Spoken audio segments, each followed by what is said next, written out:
Halo, Assalamualaikum warahmatullahi wabarakatuh. Perkenalkan, nama saya Angga Dwi Syahputra Zulkarnain dari Program Studi Komunikasi Angkatan 55, NIM J3A218413 dari kelas B Praktikum 1. Pada kesempatan kali ini, saya akan menjelaskan tentang editing video secara singkat kepada teman-teman semua, termasuk sejarahnya. Oke, sebelumnya, saya akan menjelaskan apa sih editing video itu menurut beberapa ahli. Menurut Dancigar 2011, editing adalah teknik, seni, dan keterampilan.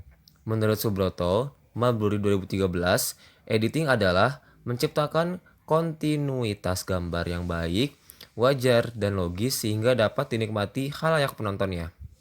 Seorang editor harus tahu bagaimana bertutur cerita yang baik.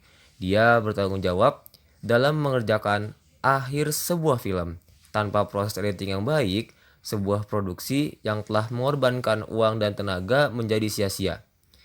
Memang, seorang editor hanya bisa menghasilkan film yang baik sebaik materi yang dia terima. Hanya saja, seorang editor yang baik dan kreatif mampu menutupi semua kekurangan yang dialami ketika proses pengambilan gambar, sehingga penonton tidak perlu tahu di mana letak ketidaksempurnaan itu.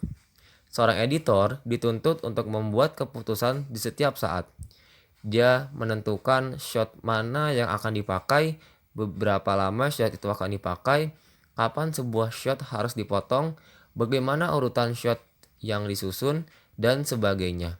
Sebuah awal adegan bisa saja dimulai dengan stabilis shot sebuah tempat kejadian, tapi bisa juga dimulai dengan shot close up aktor.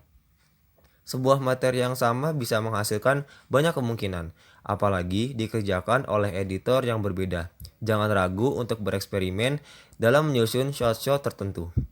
Adapun fungsi editing adalah berguna untuk memperpanjang atau memendekkan waktu, mengontrol waktu, memberikan penekanan terhadap shot tertentu, dan membentuk alur cerita. Memperpanjang atau mendekatkan waktu artinya bahwa editing berguna untuk menyuguhkan cerita yang penuh informasi atau detail atau sebaliknya untuk mempercepat jalur cerita. Mengontrol waktu artinya dengan melakukan editing kita bisa mengatur alur cerita sesuai dengan slot waktu yang tersedia.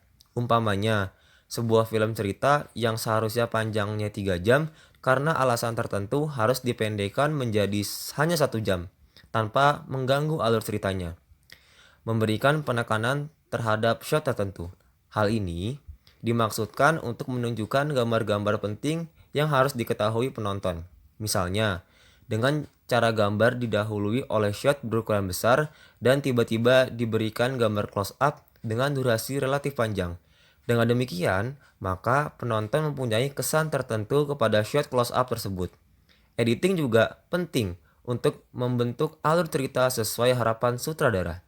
Jadi, intinya, editing audiovisual adalah merapikan dan membuat sebuah tayangan film menjadi lebih berguna dan enak untuk ditonton. Oke, kita masuk ke sejarah editing mulai dari tahun 1800-an hingga sekarang. Secara singkat ya. Sejarah film dimulai pada tahun 1895. Ketika itu, dunia belum mengenal editing. Hampir semua film dibuat dengan teknik single shot tanpa cutting. Perkembangan produksi film sebagai media tontonan baru berkembang dengan pesat khususnya ketika Edwin S. Porter pada tahun 1903 memproduksi film berjudul The Life of an American Fireman berdurasi 6 menit dengan total 20 shot. Sejak itu, film dibuat dengan cara shot per shot. Dramatisasi film dirintis oleh D.W. Griffith. Dengan produksinya, film-film yang diberi narasi dan visualisasi.